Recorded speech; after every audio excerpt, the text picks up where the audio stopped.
โอเคครับก็กราบสวัสดีคุณผู้ชมทุกท่านด้วยนะครับก็ยินดีต้อนรับเข้าสู่เกม Mermaid ของค่าย PG นะครับผมเกมเงือกสาวค่าย PG นั่นเองนะครับก่อนจะเริ่มเกมนั้นผมก็ฝากกดไลค์กดซับให้ผมคนละ1ไลค์คนละ1ซับด้วยแล้วกันนะครับผม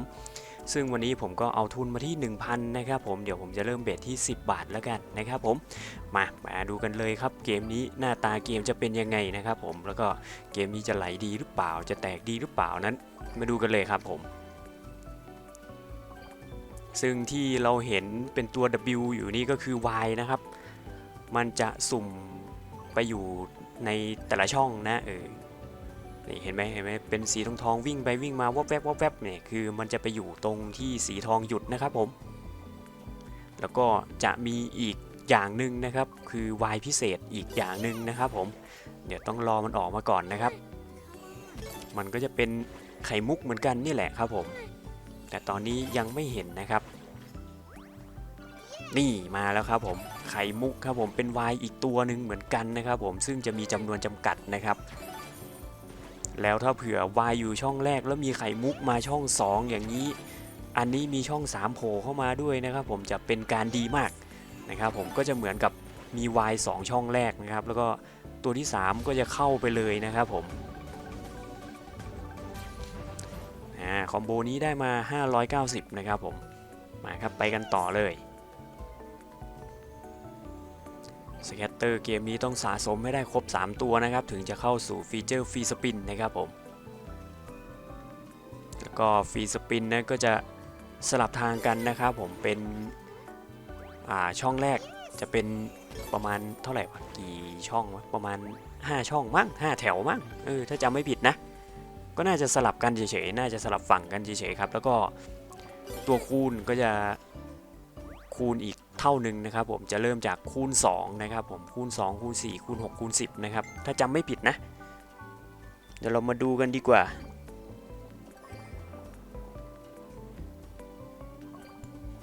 ตอนนี้ก็ยังนิ่งอยู่นะครับผมดูไปเรื่อยๆครับใจเย็นๆครับเกมนี้ ต้องใจเย็นนิดนึงครับผมเพราะมันแบบมันเป็นเกมที่ช้านะเกมนี้ปลาไหลมาดิโอ้โหปลาไหลไม่มานะครับสัญลักษณ์ที่แพงที่สุดจะเป็นหีบสมบัตินะครับผมถ้าแล้วก็ตามมาด้วยไหเงินนะครับผมเป็นไหหรือแจกันไม่รู้น่าจะเป็นแจกันเนาะเป็นไหนั่นแหละมันเหมือนไห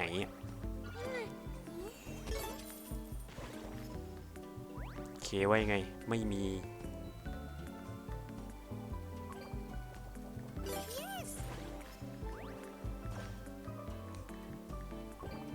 นะครับเทอร์โบเลยแล้วกันเพื่อไม่ให้เสียเวลานะครับมันจะนานนะ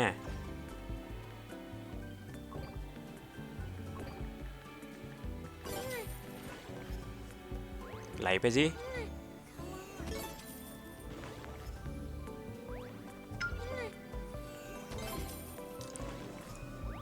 ปลาไหลวะโอ้โหปลาไหลไม่มาสักทีนะ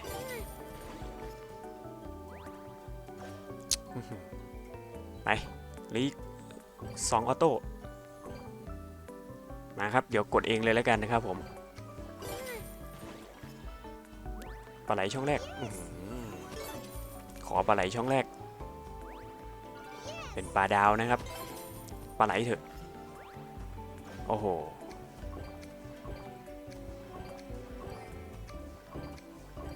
โอ้โหนิ่งกิ๊บนิ่งกิ๊บ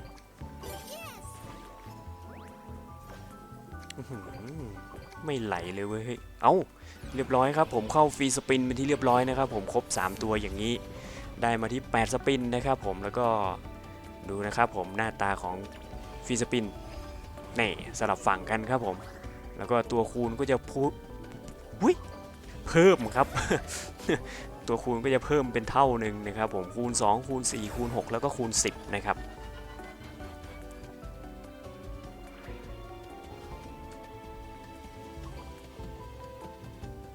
โอ้โหเฮ้ยอย่าว่าไม่ให้เถอะเฮ้ย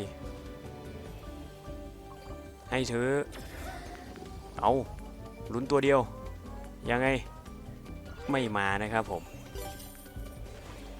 อ่ะขอสักตัวหรือเป็นไข่มุกช่อง2ก็ได้เอาปลาดาวเอ้ยปลาไหลนะครับผมปลาไหลไปครับ ลวนไปหมดแล้วลิ้นผมไม่มานะครับสแคตเตอร์3สปินสุดท้ายเอามาไหม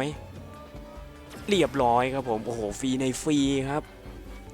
ฟรีในฟรีครับผมแบบนี้บวกไปอีก8สปินสิครับไปกันต่อครับผมเอาอีกตัวเดียวอย่าบอกนะโอ้โหเรียบร้อยครับผมเข้าฟรีสปินอีกแล้วบวกไปอีกสิครับแบบนี้โหฟรีในฟรีแล้วก็มีฟรีอีกรอบหนึ่งสุดจัดอะมาขอดีๆหน่อยเถอะขอสักให้มันได้สัก 2,000 หน่อยให้มันได้สัก 2,000 หน่อยดูนี่มันจะมาให้ไหมฟรีในฟรีแล้วก็ฟรีอีกรอบเนี่ยไข่มุกมาครับปลาดาวช่องแรกไม่มีไข่มุกเอาเป็น A มาอยู่ไข่มุกช่อง3เอาแมงกะพรุนนะครับแมงกะพรุนยังไหลอยู่นะครับโอ้โหไม่ไหลต่อนะครับลุ้นไข่มุกอย่างเดียวไหลครับไหลไหมเอาสวยงามครับผมไข่มุกมาอย่างนี้ขอไข่มุกช่อง2โอ้โหไข่มุกมาเถอะช่อง2เนี่ยโอ้ไม่มานะครับไม่เป็นไรยังเหลืออีก10 กว่าสปิน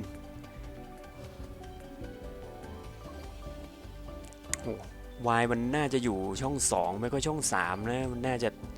ถ้ามันอยู่ช่อง2หรือช่อง3มันจะมีโอกาสที่จะไหลนะครับผมแต่ถ้าเบื่ออยู่ช่องแรกหรือว่าช่อง4หรือช่องสุดท้ายนี่โอ้โหหมดลุ้นเลยครับหมดสิทธิ์ที่จะลุ้นเลยอ่ะเอาแบบนี้มาไข่มุกมาอย่างนี้สวยงามครับขอแค่หน้าใหญ่ๆอยู่ข้างหน้าก็พอไปอีกครับผมไข่มุกมาอีกซิช่อง3เนี่ยโอ้โหไม่มานะครับคอมโบนี้ได้มา423นะครับผมไปกันต่อครับยังเหลืออีก10สปิน1,800แล้วตอนนี้จะถึง 2,000 แล้วขอ 2,000 ได้ไหม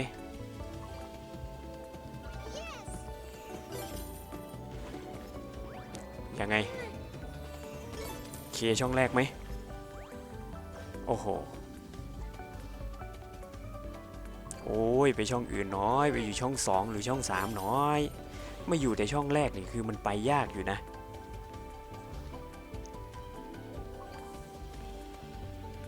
เนี่ยเห็นไหมถ้ามันอยู่ช่องแรกนี่มันไปยากนะถ้าไม่ใช่ช่อง2หรือช่อง3แต่ถ้าเผื่ออยู่ช่องแรกแล้วมีไข่มุกอยู่ช่อง2เนี่ยหรือช่อง3นี่คือแบบ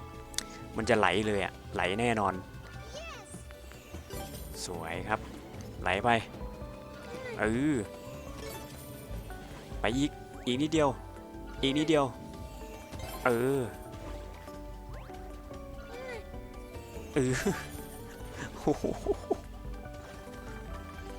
3 สปินสุดท้ายครับผมมาดูกันสิจะถึง 2,000 ไหม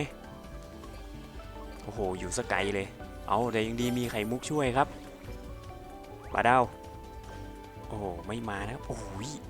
อีกแค่42 บาทเอา12 บาทซะงั้นยังได้อยู่คูณ4เข้าไปโอเคครับผมถึง 2,000 เป็นที่เรียบร้อยนะครับแต่ก็มาลุ้นอีกตัวหนึ่งสแคตเตอร์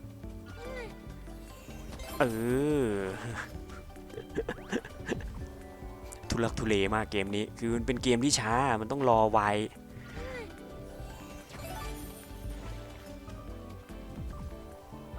ตัวเดียวมาบ่โอ้โหไม่มาครับสปินสุดท้ายครับผม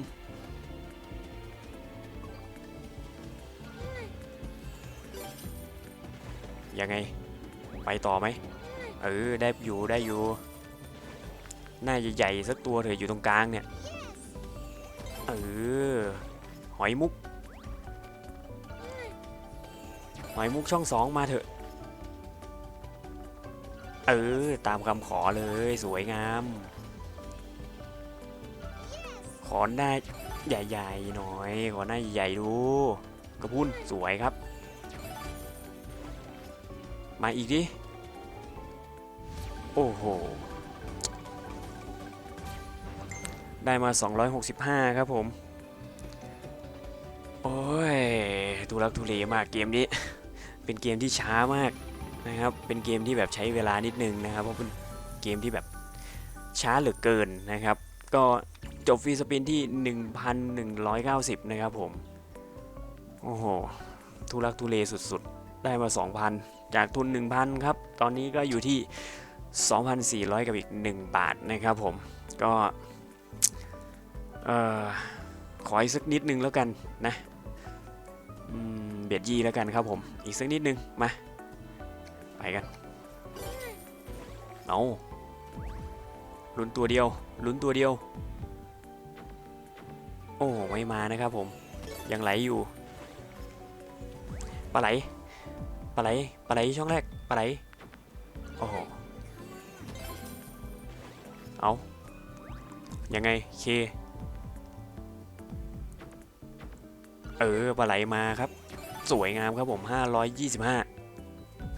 ยังไงสเก็ตเตอร์ว่ายังไงมาไหม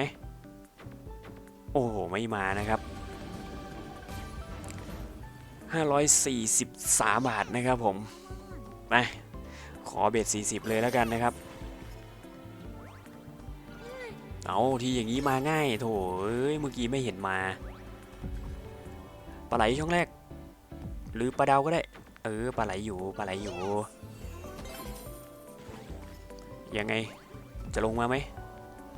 จะลงมาไหมยังได้อยู่ยังได้อยู่ยังได้แมงกะพรุนอยู่นะครับผมปลาดาวมาเถอะโอ้โหเอายังไหลอยู่ไหลไปเจอแล้วก็จิ๋วอยู่เนี่ยปลาดาวเถอะว่ะช่องแรกนี่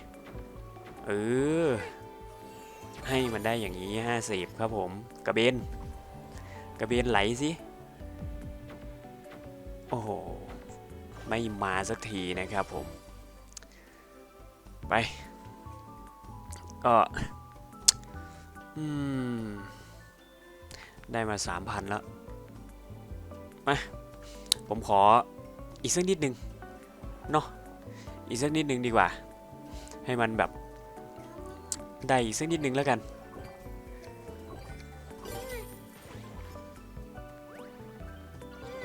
ดูสิมันจะให้หรือเปล่านะแต่ถ้าเผื่อเรือ 3,000 นี่ผมก็ถอนเลยแล้วกันเพราะว่าได้กำไร 2,000 นะครับก็จากทุน 1,000 นะครับแต่ถ้าเผื่อเข้ามาอย่างนี้ปลาไหลไปโอ้โหสวยงาม 3,500 แล้วไปอีกสิไปอีกสวยครับจังหวะนี้ 1,000 ครับผม